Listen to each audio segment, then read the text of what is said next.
तो आज हम जानते हैं कि रिवर्सिबल कांस्टेंट वॉल्यूम प्रोसेस क्या होता है।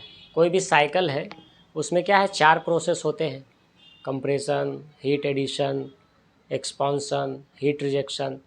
तो उसमें से ही है reversible constant volume pressure process, reversible constant volume process, इसको आइसोकोरिक प्रोसेस भी बोलते हैं। अब समझते हैं कि ये होता क्या है, किसी भी साइकिल में इसका क्या यूज़ है और क्या काम है। तो इसमें क्या होता है कि सपोज कोई मान लेते हैं कि ये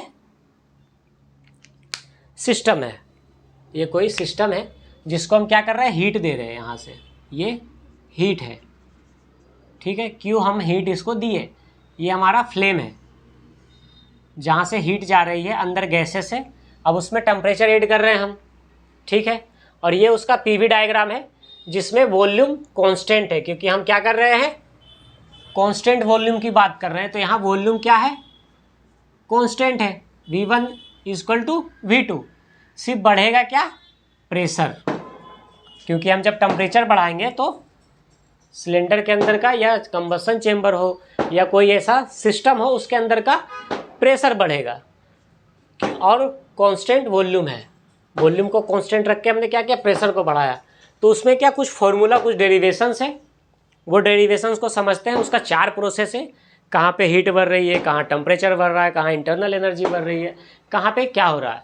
तो वो हम समझते हैं, वर्क डन कहाँ है, कहाँ क्या चेंज हो रहा है, वो हम जानेंगे अलग अलग प्रोसेस पे।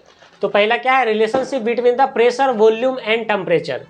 तो पहले किसी सिस्टम का प्रेशर, वॉल्यूम, टेम्परेचर का एक रिलेशनशिप जानते हैं क्या होता है। तो प्रोसेस क्या है, P1 V1/T1। ये जो रिलेशनशिप वॉल्यूम, टेम्परेचर, प्रेशर है, ये एडियाबैटिक कंप्रेशन या जो भी बोल सकते हैं। एडियाबैटिक कंप्रेशन में भी जब हम जाएंगे, तीनों को रिलेट करेंगे, प्रेशर, वॉल्यूम और टेम्परेचर को, तो ये प्रोसेस का फॉर्मूला ये होगा, ठीक। P1 V1/T1, P2 V2/T2, ठीक है। ये प्रोसेस का फॉर्मूला है। एडियाबैटिक कंप्रेशन ले लेते हैं, तीनों के को रिलेट करके, प्रेशर, वॉल्यूम और टेम्परेचर। अब क्या है, P1 V1/T1 = P2 V2/T2। पर हम बोल रहे हैं कि V1 और V2 इक्वल है, कांस्टेंट है। तो क्या होगा, V1 भी कैंसिल हुआ और V2 भी कैंसिल हुआ। तो V1 V2 क्या हुआ, कट गया। तो यहाँ हम V1 को काटे, यहाँ V2 को काटे। अब ये कटा तो बचा क्या अपने पास, P1/P2, P1/T1, P2/T2। तो यहाँ से हमारा क्या होगा, अगर कांस्टेंट वॉल्यूम के लिए प्रोसेस करेंगे तो यहाँ से हमारा क्या, प्रेशर, टेम्परेचर निकल आएगा इस प्रोसेस से। अगर सपोज यहाँ पे हम कांस्टेंट प्रेशर बोल देंगे तो P2 P1 कटेगा, यहाँ से V1 V2 और T1 T2 निकल आएगा। तो यहाँ पे है कि आप किस प्रोसेस में क्या कांस्टेंट रख रहे हैं। अगर टेम्परेचर कांस्टेंट की बात होगी तो टेम्परेचर कट जाएगा। तो यहाँ पे आ गया अपना relationship, relation between pressure, volume and temperature. Volume constant था तो वॉल्यूम को हमने कट कर दिया, जो बचा हमने लिख दिया। अब आते हैं वर्क डन वाले प्रोसेस में कि वर्क डन क्या होगा उस सिस्टम का जहाँ पे वॉल्यूम कांस्टेंट है। तो वर्क डन क्या होता है, ये V1/V2। तो जो वर्क डन है वो वॉल्यूम से रिलेट करेगा, तो वॉल्यूम तो हाँ कांस्टेंट है। ये देखो, चेंज इन वॉल्यूम क्या है, चेंज इन वॉल्यूम 0 है, तो वर्क डन क्या होगा, 0। अब आते हैं चेंज इन इंटरनल एनर्जी। अब सिस्टम के अंदर हीट बढ़ रही है, प्रेशर बढ़ रहा है, टेम्परेचर बढ़ रहा है, तो उसका इंटरनल एनर्जी भी बढ़ेगा, इंटरनल हीट भी बढ़ेगी। तो इंटरनल हीट क्या होता है, डेल यू, ये है डेल यू। डेल यू क्या होता है, कोई भी जो हीट होती है, चाहे वो इंटरनल हो या फिर नॉर्मल ऐसे हीट का अगर बात करें, तो Q = क्या होता है, Q = होता है mCV। CV क्यों, क्योंकि वॉल्यूम कांस्टेंट है, तो वॉल्यूम कांस्टेंट का क्या होगा, CV। ये हो गया वॉल्यूम कांस्टेंट। तो क्या होगा, heat change in internal heat बोल रहा है, तो डेल यू, इंटरनल एनर्जी को यू से डिनोट करते हैं, स्मॉल यू से। तो ये हो गया डेल यू, क्योंकि चेंज इन इंटरनल एनर्जी है। अब इंटरनल एनर्जी में क्या चेंज होगा, हीट चेंज होगा, दोनों का हीट डिफरेंस होगी। तो mCV, CV इसलिए क्योंकि कांस्टेंट वॉल्यूम प्रेशर प्रोसेस है। CV T2 - T1, ये टेम्परेचर डिफरेंस है। अब यहाँ पे क्या है, अगर मास को हम 1 kg मान लेते हैं तो डेल यू हो जाएगा CV, क्योंकि मास तो 1 हो गया, T2 - T1। तो यहाँ से क्या होगा, इस प्रोसेस से हमें internal change in internal energy मिल सकती है। यहाँ से T1 T2 भी निकाल सकते हैं अगर हमें क्वेश्चन में इंटरनल एनर्जी दिया हुआ है तो। अब आते हैं चौथा प्रोसेस पे जो कि लास्ट है, heat transfer from contact constant volume, heat transfer from constant volume process. तो हीट ट्रांसफर क्या होगा, Q equal to work done plus internal change in internal energy. जो वर्क डन है और जो चेंज हो रहा है इंटरनल एनर्जी का वो होगा हीट ट्रांसफर। तो वर्क डन क्या है, इसमें जीरो आ रहा है क्योंकि वॉल्यूम कांस्टेंट है तो वर्क डन तो जीरो है। तो क्या हो जाएगा, Q equal to del u. तो हीट ट्रांसफर क्या होगा, जो चेंज इन इंटरनल एनर्जी है सिस्टम का तो वही हो गया, ये जीरो हो गया तो ये इक्वल टू में आ गया। तो अब क्या होगा, जो हमने इंटरनल एनर्जी के लिए फॉर्मूला लिखा है, जब इंटरनल एनर्जी Q और हीट ट्रांसफर सेम है तो यही फॉर्मूला हम यहाँ लिख देंगे, ये भी टेम्परेचर डिफरेंस में निकल आ जाएगा। अब where CV is a specific heat at constant volume. CV क्या है, स्पेसिफिक हीट है कांस्टेंट वॉल्यूम का, जो किलो जूल पर केजी केल्विन में आता है उसका यूनिट।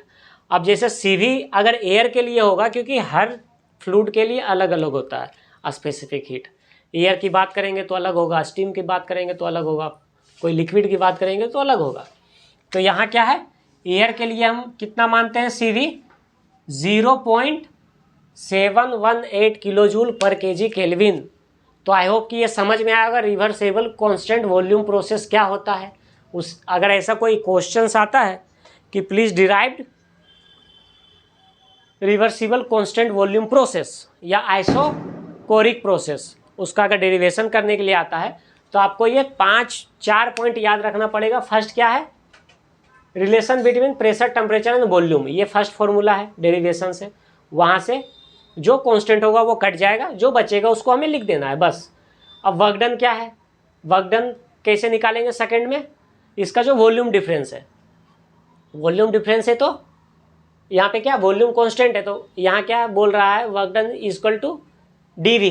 अगर इसको इंटीग्रेट करेंगे तो पर यहाँ तो V कांस्टेंट है तो ये हो जाएगा जीरो। चेंज इन वॉल्यूम क्या है, जीरो, तो वर्क डन जीरो। थर्ड निकालेंगे change in internal energy of the system या ऑफ द प्रोसेस।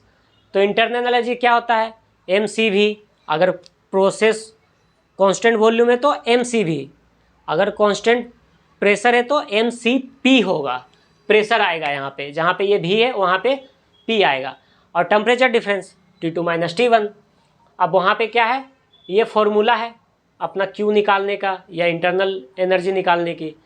वहाँ पे क्या है, M को हम 1 मान लिए तो ये हो गया del U CV T2 - T1। ठीक, अब आते हैं कि चौथा में हीट ट्रांसफ़र क्या हो रहा है कांस्टेंट वॉल्यूम प्रेशर पे। तो हीट ट्रांसफ़र क्या होता है, work done plus change in internal energy. तो वर्क डन क्या है, जीरो, तो ये हो जाएगा Q equal to change in internal energy. तो अगर Q और इंटरनल एनर्जी इक्वल है तो जो Q का फॉर्मूला है, जो इंटरनल एनर्जी का फॉर्मूला है, सेम टू सेम वही यहाँ पे ये आएगा, वहीं से निकलेगा अपना हीट। और यहाँ पे क्या बोल रहा है, CV क्या है इस प्रोसेस में, कांस्टेंट वॉल्यूम के प्रोसेस में specific heat at constant volume, इसका यूनिट होता है किलो जूल पर केजी। अब CV क्या होता है एयर के लिए, 0.718 किलो जूल पर केजी केल्विन। जब कभी न्यूमेरिकल्स हम सोल्व करेंगे तो हमें पता होना चाहिए कि एयर का स्पेसिफिक हीट क्या होता है, स्पेसिफिक प्रेशर क्या होती है। जब हम CP की बात करते हैं तो वो कांस्टेंट प्रेशर पे क्या होगा। तो वो सारी चीज़ें हम अलग अलग वैल्यू होती है, वो आप याद रख सकते हैं, टेबल्स में दिए रहते हैं या तो क्वेश्चंस में दिया रहेगा, नहीं दिया रहेगा तो हमें यहाँ से इसको याद रखना है। जैसे हमें पता था कि गामा क्या होता है 1.4, तो कुछ चीज़ों की वैल्यू क्या है, कांस्टेंट होती है किसी भी एक पर्टिकुलर फ्लूइड के लिए, तो आपको वो रिमाइंड में रखनी पड़ेगी ताकि अगर क्वेश्चन में नहीं भी दिया हो तो CV क्या होता है, CP क्या होता है, गामा की वैल्यू क्या होती है एयर के लिए, वो सारी चीज़ें हमें ध्यान में रहेगा तो हम ये डेरिवेशंस भी कर पाएंगे। और अगर ये डेरिवेशंस पे न्यूमेरिकल दे दिया कि कोई ये कांस्टेंट प्रेशर है या कांस्टेंट वॉल्यूम पे कोई प्रोसेस चल रहा है, रिवर्सिबल एक कांस्टेंट वॉल्यूम प्रोसेस है उसमें टेम्परेचर ये है, प्रेशर ये है, टेम्परेचर प्रेशर दे दिया, उसने बोल दिया कि चेंज इन इंटरनल एनर्जी निकालो, तो यहीं से निकलेगा। टेम्परेचर हमें यहाँ से पता ही है, एम जो मास रहेगा उसमें वो, CV का वैल्यू यहाँ हमें मिल गया, वहाँ से निकल आ जाएगा चेंज इन इंटरनल एनर्जी।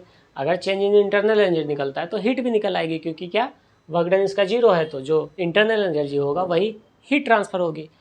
तो आई होप कि आपको ये समझ में आया होगा, ये डेरिवेशन समझ में आए होंगे।